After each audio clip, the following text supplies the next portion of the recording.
हम लोग आज हिस्ट्री को स्टार्ट कर रहे हैं और हिस्ट्री को शुरुआत से पढ़ने वाले हैं, ठीक है। और पूरा शुरुआत से लेकर के पूरा हिस्ट्री को हम लोग ख़त्म करने वाले हैं और हर एक चीज़ को डिटेल से पढ़ते जाएंगे। तो इस वीडियो को पूरा देखना है और स्किप नहीं करना है। सबसे पहले हम लोग समझेंगे इतिहास के बारे में, ठीक है। इतिहास क्या होता है और इतिहास को कितने भागों में बांटा गया है और सभी इतिहास को एक एक करके हम लोग समझेंगे। तो सबसे पहले हम लोग पढ़ेंगे इतिहास के बारे में। इतिहास को हम लोग कहते हैं हिस्ट्री। क्या कहते हैं? हिस्ट्री। हिस्ट्री का मतलब इतिहास होता है। इतिहास जो होता है इसका मतलब होता है बीता हुआ कहानी। क्या होता है? और हिस्ट्री का मतलब होता है कि पुराना कहानी। तो जो बीता हुआ कहानी है इसी को हम लोग इतिहास कहते हैं, ठीक है। हिंदी में इति माने बीती और हास माने कहानी होता है। तो जो कहानी बीत चुका है उसी को हम लोग पढ़ेंगे, इसको हम लोग इतिहास कहेंगे, ठीक है। इतिहास के पिता किसको कहा जाता है? इतिहास के पिता हेरोडोटस को कहा जाता है। किसको कहा जाता है? हेरोडोटस को इतिहास के पिता कहा जाता है, यानी इतिहास के जनक कहा जाता है। इतिहास जो है हम लोग को पता कैसे चलता है? आज से 2 दिन पहले का क्या पता हुआ था? हम लोग मोबाइल में देखते हैं, रेडियो से सुनते हैं, टीवी से सुनते हैं, न्यूज़पेपर से सुनते हैं। लेकिन 100 साल पहले क्या हुआ था, 200 साल पहले क्या हुआ था, 500 साल पहले क्या हुआ था, 1000 साल पहले क्या हुआ था, 10,000 साल पहले क्या हुआ था, 50,000 साल पहले क्या हुआ था, इस सब को हम लोग कैसे जानते हैं? तो इस सब को हम लोग जो है कुछ प्रमाण मिला है, इस प्रमाण के वजह से जानते हैं। जैसे कि ताड़पत्र, भोजपत्र, शिलालेख, अभिलेख, यह पहले हम लोग को यह बहुत पुराना वस्तु सब है जो हम लोग को मिला है। ऐसे क्वाइंस मिला है, सोना के क्वाइंस मिला है, कांसे के क्वाइंस मिला है, ठीक है। क्वाइंस का मतलब था सिक्का। ये सब हम लोग को मिला है, इसी सब से हम लोग जानते हैं। फिर हम लोग को पता कैसे चलता है कि यह जो क्वाइंस है, यह जो खिलौना है, यह जो ईंटा है, चाहे यह जो भी वस्तु है, यह कितना पुराना है। तो इसको मापने के लिए एक यूनिट है जिसका नाम है C14। क्या नाम है? C14, यानी कि C माने कार्बन और 14। कार्बन 14 पद्धति से जो है हम लोग ज्ञात करते हैं। कार्बन 14 पद्धति से किसी भी वस्तु की उम्र के पता लगाया जाता है। दुनिया में जितना भी वस्तु होता है लगभग सभी में कार्बन पाया जाता है। इसी कार्बन से किसी भी वस्तु के उम्र के पता लगाया जाता है, ठीक है। केवल आदमी यानी केवल मनुष्य का ही नहीं बल्कि हर एक चीज़ का। तो अगर कोई वस्तु कितना पुराना है इसका हम लोग पता लगाएंगे तो इसका नाम क्या है? C14, यानी कि कार्बन 14 पद्धति से हम लोग किसी भी वस्तु के उम्र के पता को लगाते हैं। और इतिहास में जो है जितना पुराना बात को हम लोग समझते हैं इसमें से सभी बात को, जितना भी बात जो हम लोग को बताया नहीं गया यानी कि लिखा नहीं गया है, इस सब को किसी न किसी साक्ष्य के वजह से जाना जाता है। कहीं ना कहीं कुछ मिला हुआ है। धरातल जो है हमेशा मिट्टी से, पेड़ पौधा से यह दबाते रहता है। जितना नीचे जाएंगे उतना ही पुराना वस्तु हम लोग को मिलता है। अगर धरती को खुदाई करेंगे, अगर कोई वस्तु नीचे मिलता है इसका मतलब यह होता है कि यह पुराना वस्तु है। और इसके जो है प्रमाण को साबित करने के लिए हम लोग कार्बन 14 पद्धति का उपयोग करते हैं। अगर कोई बच्चा बोध गया गया होगा तो देखा होगा कि जो बोध गया में गौतम बुद्ध के मूर्ति है, जो मंदिर है और जो पेड़ है, बोधि वृक्ष है, यह बहुत नीचे है और बाकी सब जगह ऊंच हो गया है, लेकिन यह बहुत नीचे है क्योंकि यह जो है बहुत पुराना, आज से लगभग 2300 साल पहले की बात है। और उस समय जो है धरती सब एक लेयर में था, लेकिन जो मंदिर बना था वह उतना ही जगह पर है, जबकि पूरा दुनिया ऊंचाई पर चल गया है, जिसके वजह से वह नीचे चल गया। और किसी किसी को लगता है कि गौतम बुद्ध जो है न धरती के नीचे भाग रहे हैं। ऐसे भाग नहीं रहे हैं, बल्कि यह धरातल जो है हमेशा थोड़ा सा ऊंचाई पर जाते रहता है, ठीक है। पेड़ पौधा होते रहता है जिसकी वजह से हल्का हल्का जो है धरती ऊंचाई होते रहता है। तो जितना भी नीचे हम लोग जाएंगे उतना पुराना वस्तु मिलेगा। तो ये सब जो है, इस सब से हम लोग जानते हैं कि कोई वस्तु कितना पुराना है, और केवल नीचे से खोदने से हम लोग यह पता नहीं लगा सकते हैं कि वस्तु 200 साल, 500 साल पहले, 2000 साल पुराना है। अगर एक कॉइन मिला धरती का नीचे से, अगर 10 फीट नीचे से मिला, तो इसका मतलब यह नहीं कि 10,000 साल पुराना है, क्योंकि कोई 10 फीट खोद के अभी भी हिला दिया होगा। कोई गारंटी है?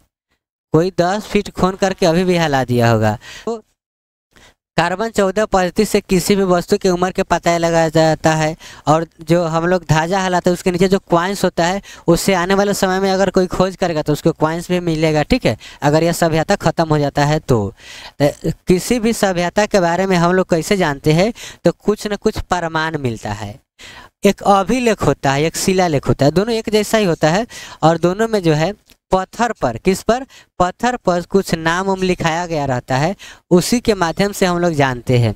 एक भोजपत्र होता है और एक ताड़पत्र होता है, इस दोनों पर भी कुछ लिखा हुआ रहता है, जिसके माध्यम से हम लोग जानते हैं कि ये कितना पुराना है। इतिहास को जो है 3 भागों में बांटा गया है। कितने भागों में बांटा गया है? 3 भागों में बांटा गया है। अभी हम लोग समझेंगे इतिहास को 3 भागों में बांटा गया है, लेकिन कहीं कहीं तुम लोग देखेगा कि इतिहास को 3 भागों में बांटा गया, आधुनिक काल, प्राचीन काल और मध्यकाल। लेकिन इतिहास को जो है हम लोग एक्चुअल में देखेंगे तो 3 भागों में बांटा गया है।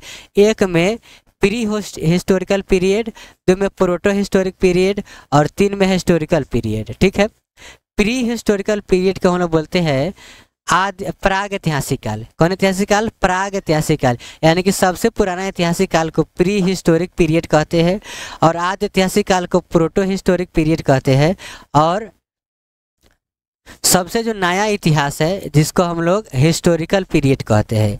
ठीक है, तो सबसे पुराना जो होता है जिसको हम लोग प्री हिस्टोरिकल पीरियड कहते हैं, उसी के बारे में आज हम लोग जानेंगे। ठीक है, तो सबसे पहले इतिहास को हम लोग 3 भागों में बांटते हैं। ठीक है, एक में प्री हिस्टोरिकल पीरियड। कौन historical period? Pre historical period. 2 में प्रोटो हिस्टोरिकल पीरियड, और 3 में हिस्टोरिकल पीरियड। माने कि प्राग ऐतिहासिक काल, 2 में आद्य ऐतिहासिक काल, और 3 में ऐतिहासिक काल। ठीक है, प्राग ऐतिहासिक काल को स्टोन एज कहा जाता है। स्टोन का मतलब पत्थर, स्टोन का मतलब पत्थर, और एज का मतलब समय काल हम लोग कह सकते हैं। तो स्टोन एज माने पत्थर के जब उपयोग होता था, जिसको हम लोग पाषाण काल कहते हैं। क्या कहते हैं? और इसको प्राग ऐतिहासिक काल को वैसे तो 3 भागों में बांटा गया है। एक में पाषाण काल, 2 में कांस्य युग, यानी कि पाषाण युग, कांस्य युग और लौह युग।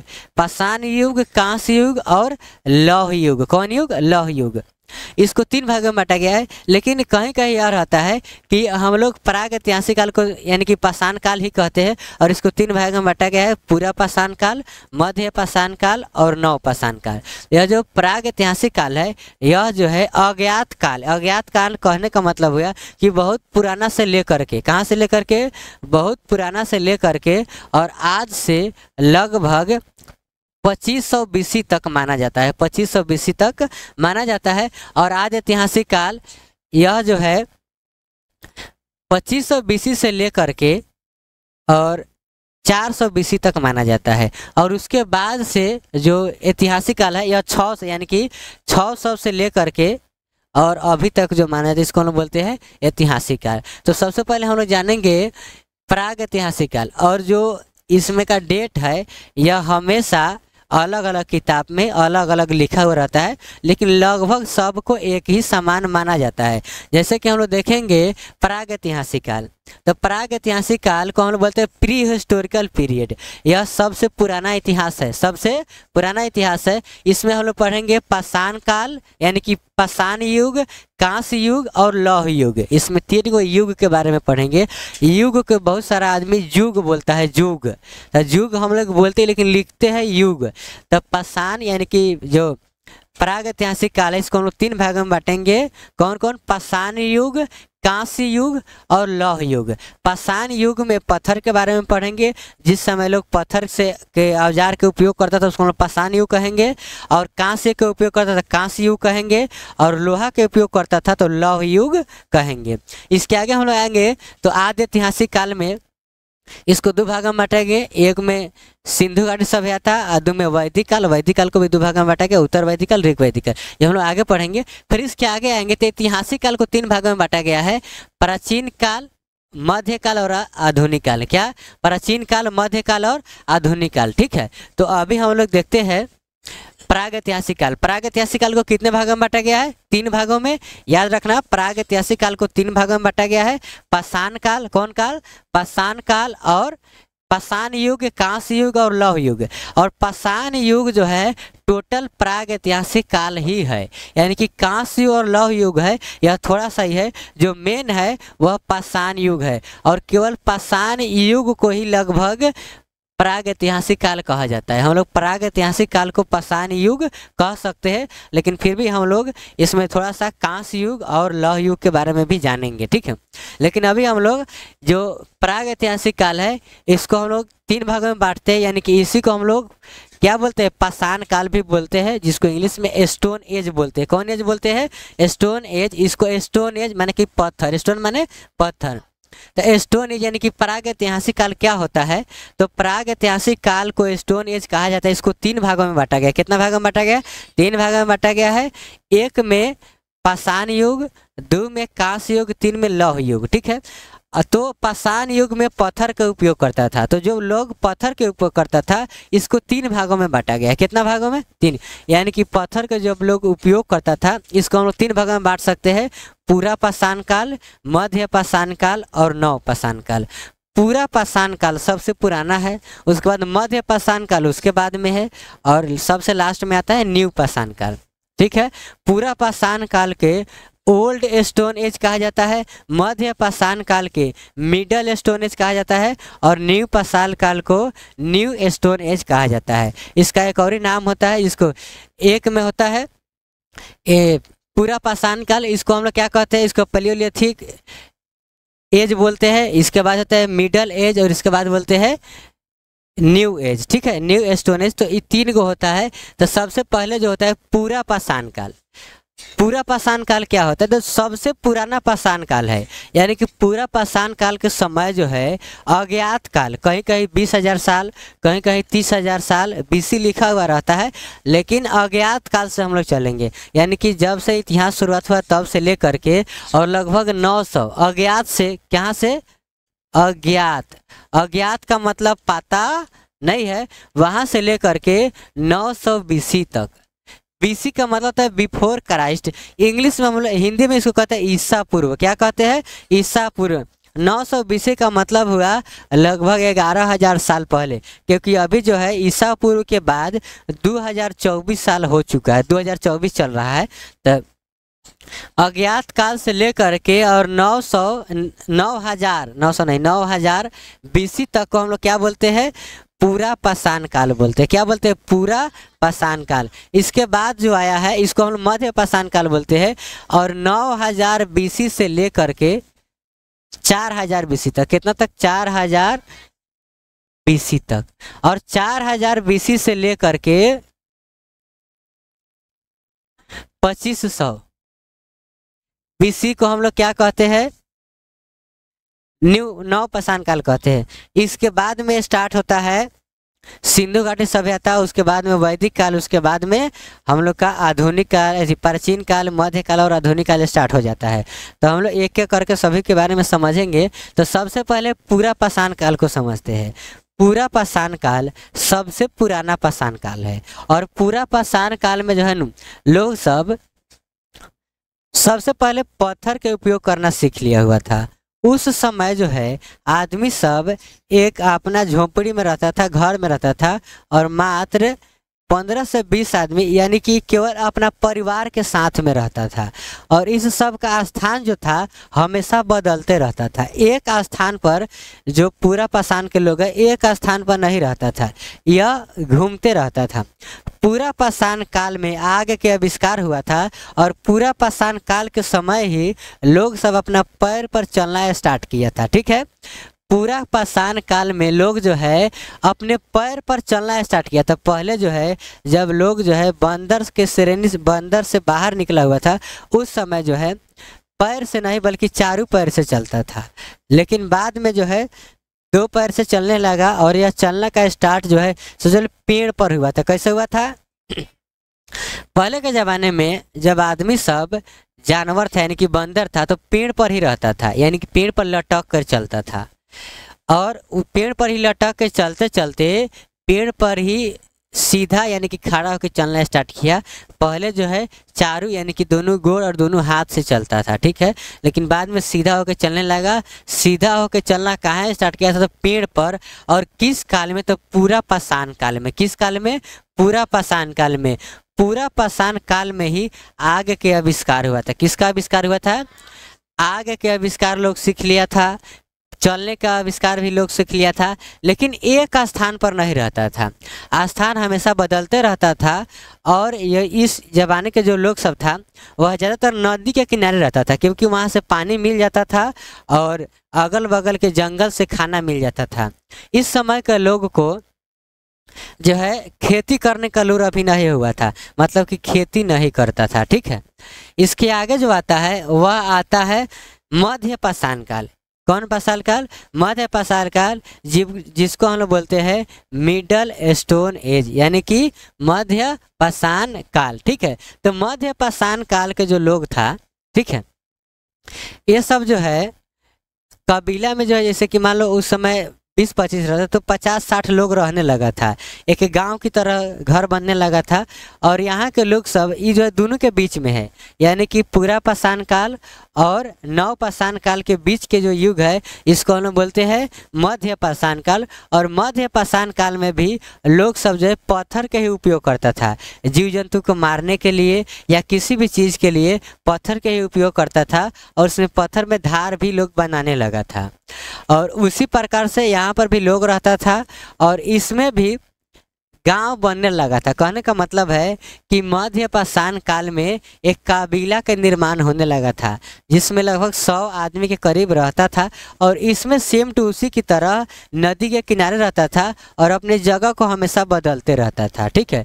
मध्य पाषाण काल में भी लोग सब अपना जगह को चेंज करते रहता था। इसके आगे आता है नव पाषाण काल। क्या आता है? नव पाषाण काल, जिसको हम बोलते हैं न्यू स्टोन एज। इसमें क्या होता था? इसमें जो है लोग सब जो है एक कबीला के साथ साथ एक समूह में रहने लगा था और एक अस्थायी जगह बना लिया था। कहने का मतलब कि एक अस्थायी जगह पर रहने लगा था और ज़्यादा अलग अलग जगह पर नहीं जाता था। और इस समय के लोग सब ने खेती करना स्टार्ट कर दिया था, ठीक है। यानी कि एग्जाम में पूछेगा कि सबसे पहले खेती करना, कृषि करना किस काल के लोग सब स्टार्ट किया था? तो नव पाषाण काल के लोग जो है सबसे पहले जो है कृषि करना स्टार्ट कर दिया था। और इस समय लोग सब बहुत सारा वेपन्स का मतलब होता है हथियार, इसका उपयोग करने का लूर सीख लिया था। जानवर को तो पहले से भी मुआता था, लेकिन इसमें बहुत सारा तरीका सबको पता हो चुका था। पत्थर को जो है तोड़ करके उससे अलग अलग धार बनाने का बहुत अच्छा धार इस समय के लोग बना लेता था, ठीक है। और इस समय के लोग सब जो है बहुत ही अच्छा तरीका से रहता था और आगे का आविष्कार भी सब कुछ यहाँ तक हो चुका था नव पाषाण काल में, ठीक है। और नव पाषाण काल में ही पाषाण काल खत्म हो जाता है, ठीक है। पाषाण युग जो है खत्म हो जाता है। तो आज हम लोग पूरा पाषाण काल, मध्य पाषाण काल और नव पाषाण काल के बारे में पढ़े हैं। और कल जो है हम लोग आगे इसके फिर से इसके अगले पार्ट को देखेंगे। तो आज के लिए इतना ही, मिलते हैं अगले वीडियो में, तब तक के लिए जय हिंद।